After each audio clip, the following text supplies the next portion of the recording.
In this discussion, we'll talk about economic systems. So, what are economic systems? Well, economic system is a broad institutional framework which helps us decide how we allocate resources in an economy. Now, we know that in an economy, resources are scarce, and therefore we need to devise a system to allocate resources. So, an economic system is simply helping us decide how do we allocate our scarce resources.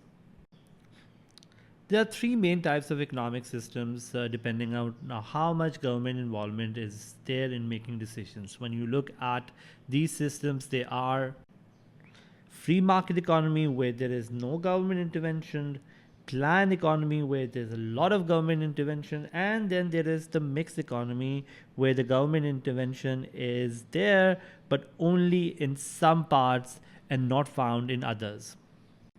But before we talk about how these economic systems work, we would like to talk about the three economic questions. What are three economic questions? Well, these are the guiding framework or guiding questions which help us in allocate resources. First one is what to produce. Now, the idea is this, that economy can choose any mix of goods and services, but can it produce an unlimited amount of goods and services? And the answer is no. Because we cannot produce everything, we need to decide what to produce and in what quantities. In other words, we need to decide whether we want more of capital goods or more of consumer goods. And graphically, if we want to show this concept, that would mean where do we want to be on the PPC? Do we want to produce more of capital goods or consumer goods? So in terms of PPC, we are deciding whether we want to be at point A or at point B, and that will be basically decided by the government if it's a command economy, or through different mechanism which is called the market force of demand supply in a free market economy, something which we'll talk about later. The next question is how to produce. Now, we know that because resources are scarce, we need to be considering how to utilize them. We want to make sure that the way we use our land, labor, capital, enterprise, we need to make sure that we are using it as efficiently as possible. And if we are doing so, we know this, that we will always be on the PPC. So if I get the question's answer right, which is how to produce, and if we do that in terms of in an efficient manner where all the resources are fully and efficiently employed, then we will make sure that we will always be on the PPC and not under the PPC like at point C. Lastly, the question that we need to answer is for whom to produce. Now, because we cannot satisfy all the wants of the population as resources are scarce, we need to make decisions in terms of how much of each person's need to be satisfied. For example, we may, as an economy, decide we need to allocate resources equally for everyone in the economy. Like if I have a piece of cake, and let's say if I have 30 students in my class, I may decide to give everyone an equal share. So each and every individual might get a very small share, but they will at least get something from the cake, which is basically what we call an equal distribution of resources. On the other hand, an economy may decide that some people, because they being more efficient or they being more powerful or they being more useful for the economy, need to get more. So this is basically where we're looking at a moral aspect of decision making, where basically we're deciding who will get the good. The moral question here or moral aspect here is, are we looking at basically distributing our wealth or resources in an equal manner, or are we looking at distribution of resources in terms of whoever is stronger or better or efficient than somebody else in the economy? So our economic systems, in short, are basically trying to answer these three questions of what to produce, how to produce, and for whom to produce. Let's start with free market economy to see how it works. Quick pause. If you're finding value in this explanation, there's so much more to discover. At All Academy, we break down every A-level concept with the same level of clarity. Now, let's continue. A free market economy or a market economy is an economy where basically households and firms are acting in their own interests, and they are the one who are also owning resources. So a market economy is basically deciding sort of allocation of resources through the market forces of demand and supply that we'll talk about in a little while. And through this allocation or through this market forces demand supply, it is trying to answer the three economic questions of what, how, and for whom to produce. Let's look at some of the features of the free market economy. In a free market economy, we say the main individuals or the main actors are your consumers who are buying goods and services. We have the producers who are producing these goods and services. We then have the owners of factors of production like land, labor, capital, enterprise. And lastly, we also see a government which is playing a very limited role, and we'll talk about that role in a little while. The key motivation of these economic actors, as we call them, is self-interest, which is basically trying to maximize their interest. So for example, if you are looking at a consumer, he's maximizing his satisfaction or individual welfare. He wants to make sure that whatever good he buy, he gets the maximum possible satisfaction from it. Then comes the producer, whose goal is to maximize profits, because whatever allocation he does from his scarce resources, he wants to get the maximum in terms of profitability. While the owners of factors of production, like for example, if I am a worker, I would need to maximize my wages. If I am a landlord who's owning a land, I will maximize my rent. Somebody who owns the factor of production capital will basically maximize the rent, the interest on it, because we're looking at interest as the opportunity cost. And lastly, from an enterprise perspective, we're looking at profits to be the return for the owner of factors of production, which is an enterprise.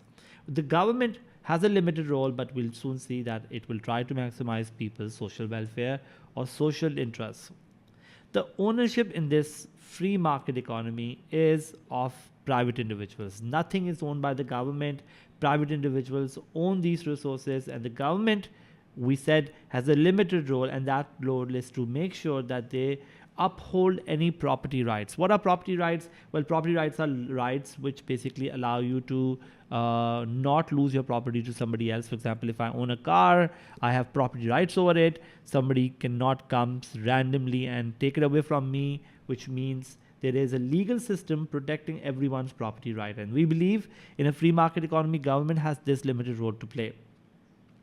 Now, there's also something called free enterprise in this economic system. Now, what is free enterprise? Free enterprise is basically the idea that the factors of production, the owners of factors of production, they have the right to buy and sell to whoever they want through the market forces of demand supply. So for example, if I own land, I can sell it to anyone without anyone's consideration. Similarly, if somebody is owning labor, that owner of the factor of production has complete freedom.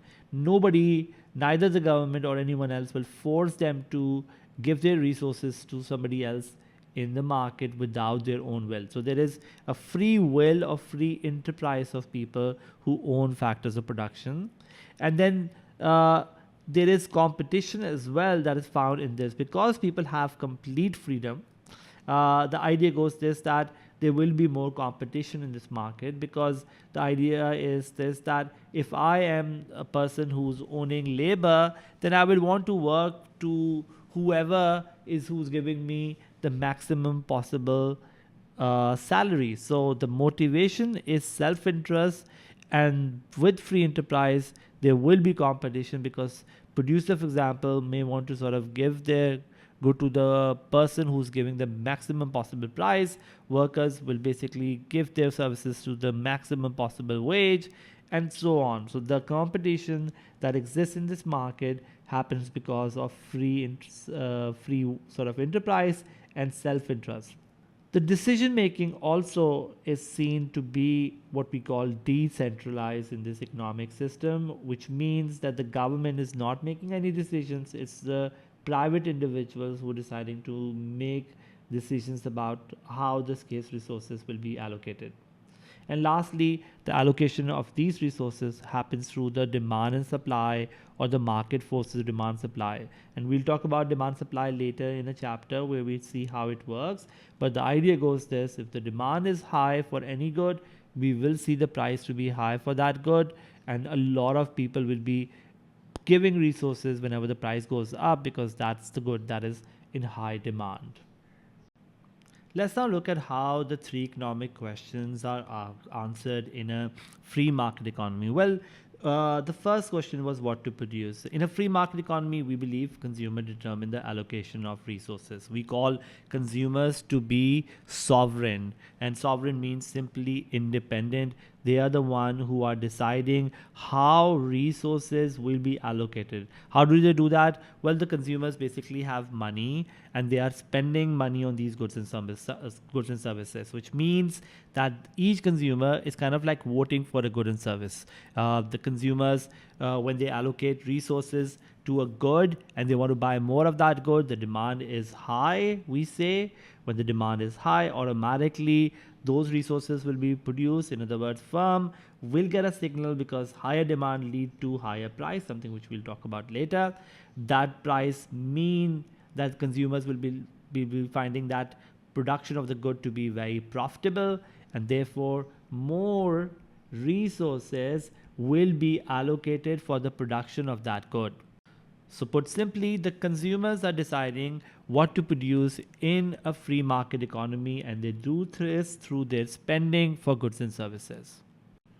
The next question is how to produce. Well, the idea goes this, that we know this producers are in competition with each other in this economic system. Why? Because when the consumers are deciding what to produce, producers are meeting this demand. And all other things being equal, consumers will buy goods from those who offer the lowest price. I mean, all other things or ceteris paribus being equal means that we're not considering quality right now. So producers must have to produce at the lowest cost if they are to survive in the market, because otherwise the price will be too high. And therefore, this is determining how goods and services are produced, where a firm that has the lowest possible price, which means that is the firm which is as efficient as possible and has adopted the lowest cost technique of production, will be the one that will be allocating resources in an efficient manner.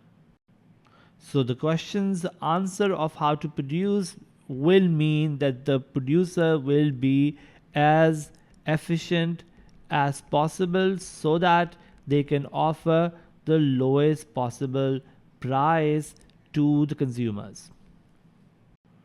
Lastly, we talk about for whom to produce. Well, in this economic system, those with high income and wealth are able to buy large amount of goods and services, while those with low income and little wealth will buy only few goods and services. So what we see is this, that your wealth and income decides who will get the goods, and therefore the amount of money people have are basically deciding for whom to produce. If you found that helpful, imagine what you could achieve with the full economics course. Over 60,000 students have used All Academy to transform their A levels journey. Don't wait and take the first step today.